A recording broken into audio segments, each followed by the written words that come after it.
Hi everyone, आप सभी का एक बार फिर से एजुकेशनल चैनल में स्वागत है। और आज की वीडियो में हम आपके साथ डिस्कस करने जा रहे हैं कि असिस्टेंट प्रोफेसर बनने के लिए नेट जरूरी है या पीएचडी। क्योंकि हमारे चैनल के माध्यम से इस पे बहुत सारे क्वेश्चन लगातार पूछे जाते रहे हैं, तो आज की वीडियो में हम आप सभी को क्लियर इन्फॉर्मेशन देने वाले हैं। आप सभी को बता दें कि असिस्टेंट प्रोफेसर बनने के लिए आपके पास 3 रास्ते मिलते हैं। सबसे पहला रास्ता मिलता है आपका कि अगर आप सेट एग्ज़ाम क्वालिफाई कर लें। सेट एग्ज़ाम पीजी जो कंप्लीट कर लिए होते हैं उनको सेट एग्ज़ाम यानी स्टेट एलिजिबिलिटी टेस्ट, राज्य पात्रता परीक्षा आयोजित होती है राज्य के द्वारा। उस राज्य पात्रता परीक्षा में अगर आप बैठते हैं और एग्ज़ाम क्वालिफाई कर लेते हैं तो आप उस राज्य के अंतर्गत किसी भी यूनिवर्सिटी एंड कॉलेज में असिस्टेंट प्रोफेसर बनने के लिए पात्र होंगे, चाहे वो गवर्नमेंट का इंस्टीट्यूशन हो और चाहे आपका प्राइवेट इंस्टीट्यूशन हो। आप एलिजिबल हो जाते हैं असिस्टेंट प्रोफेसर बनने के लिए। सेकेंड आपका रास्ता है कि आप नेट एग्ज़ाम क्वालिफाई कर लें। आपको बता दें नेट नेशनल एलिजिबिलिटी टेस्ट यानी राष्ट्रीय पात्रता परीक्षा। तो राष्ट्रीय पात्रता परीक्षा अगर आप क्वालिफाई कर लेते हैं, जो वर्ष में 2 बार आयोजित होती है, तो इससे आप इंडिया के किसी भी स्टेट में सेंट्रल यूनिवर्सिटी हो और चाहे स्टेट यूनिवर्सिटी हो और चाहे आपका देखा जाए कोई भी गवर्नमेंट कॉलेज हो, आप असिस्टेंट प्रोफेसर बनने के लिए पात्र हो जाएंगे, एलिजिबल हो जाएंगे। ठीक है। एंड आपको बता दें कि नेट के एग्ज़ाम भी देने के लिए आपके पास पीजी कंप्लीट होना आवश्यक है या आप पीजी फाइनल ईयर में हो।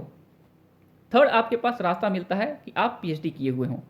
पीएचडी करने के लिए आपको पता होगा कि आपके पास या तो पीजी आपने कंप्लीट किया हो और चाहे 4 ईयर का आप यूजी प्रोग्राम कंप्लीट किए हों तो आप पीएचडी कर सकते हैं।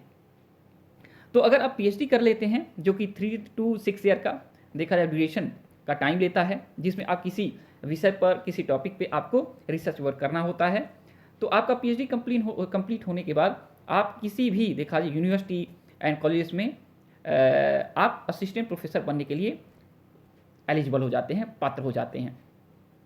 तो इन तीनों देखा जाए वे के माध्यम से आप असिस्टेंट प्रोफेसर बन सकते हैं।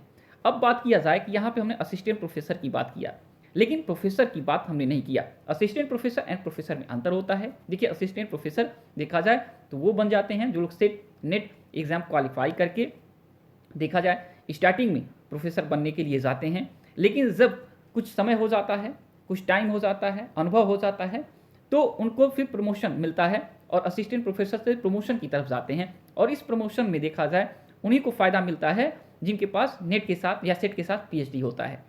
तो ये चीज़ें आप लोग जान लीजिए कि असिस्टेंट प्रोफेसर बनने के लिए कोई भी एक माध्यम आप चुन सकते हैं, लेकिन अगर प्रोफेसर बनना है तो आपके पास पीएचडी होना बहुत ज़रूरी हो जाता है। ये चीज़ आपको क्लियर रखना होगा अपने माइंड में।